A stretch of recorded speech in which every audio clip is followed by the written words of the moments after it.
దయచేసి చూడండి అంటూ పవన్ కళ్యాణ్ గారిని అల్లు అరవింద్ గారు సభాముఖంగా రిక్వెస్ట్ చేస్తున్నారు. అది కూడా సినిమా విషయంలో. మరి ఎందుకోసం అసలు సినిమా విషయంలో ఏది జరిగిందని చెప్పేసి చాలామంది కూడా దీని గురించి ఆలోచిస్తూ ఉన్నారు. మరి ఏ విషయంలో ఆయన బ్రతిమలాడడం జరుగుతుంది? రీసెంట్‌గా టాలీవుడ్‌లో ఒక మంచి సెన్సేషనల్ మూవీ అయితే వచ్చింది. 'మహావతార్ నరసింహ' అని. అందులో హీరో ఎవరో తెలీదు. ఏమీ తెలియకపోయినా కానీ ఆడియన్స్ విపరీతంగా వెళ్ళిపోతున్నారు. ఎందుకంటే దాన్ని గీతా ఆర్ట్స్ సంస్థ ఇక్కడ తెలుగులో రిలీజ్ చేశారనమాట. మరి గీతా ఆర్ట్స్ రిలీజ్ చేసిందంటే ఖచ్చితంగా జనం ఎప్పుడు కూడా దానికి పట్టం కడతారు ఖచ్చితంగా. సో దీనికి సంబంధించి సక్సెస్ ప్రెస్ మీట్ అయితే పెట్టారనమాట. ఆ సందర్భంగా అల్లు అరవింద్ గారు మాట్లాడుతూ సో ఈ సినిమా పూర్తిగా ఈ జనరేషన్కి ఒక మంచి కథ చెప్పాలి. సో ఈ డైరెక్టర్లు చెప్పే ప్రయత్నం చేశారు. సో దాన్ని మేము కూడా అందించే ప్రయత్నం చేశామని చెప్పి ఆయన అయితే చెప్పడం జరిగిందనమాట.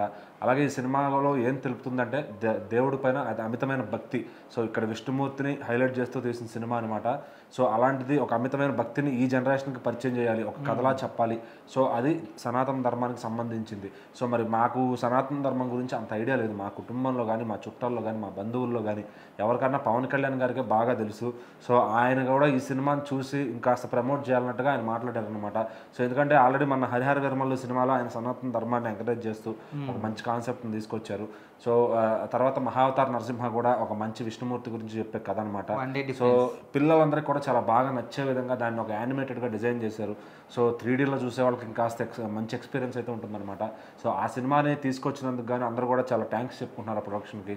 సో మరి ఆయన అల్లు అరవింద్ గారు ఒప్పుకున్నారనమాట. సనాతన ధర్మం గురించి పవన్ కళ్యాణ్ గారికి ఎక్కువ అనుభవం ఉంది. సో దాని గురించి ఎక్కువ తెలిసిన వ్యక్తి ఆయన.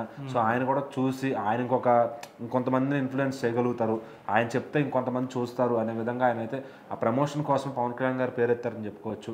సో ఖచ్చితంగా మరి అల్లు అరవింద్ గారితో ఏదో బాండింగ్ అది ఇది చెడు ఉంటుంది అంటారు కానీ వాళ్ళు ఫ్యామిలీ మొత్తం బాగానే ఉంటారు. ఇట్లాంటి సందర్భాల్లో వాళ్ళ బాండింగ్ ఏంటనేది కనపడుతుంది అనమాట. సో బయటికి పార్టీల పరంగానో ఏదన్నా వాళ్ళకి కొంచెం అభ్యంతరాలు ఉండొచ్చేమో కానీ సినిమా పాయింట్కి వచ్చేసరికి మెగా కుటుంబం అంతా ఒక్కటే. సో అందులో అల్లు వారు కూడా ఉంటారనమాట. సో మరి అల్లు అరవింద్ గారు అంత ఇంపార్టెన్స్ ఇస్తారు పవన్ కళ్యాణ్ గారికి. సో దాన్ని చెడు దృష్టితో చూసేవాళ్ళకి వాళ్ళ కుటుంబం అంతా కూడా ఒకలా కనబడుతుంది.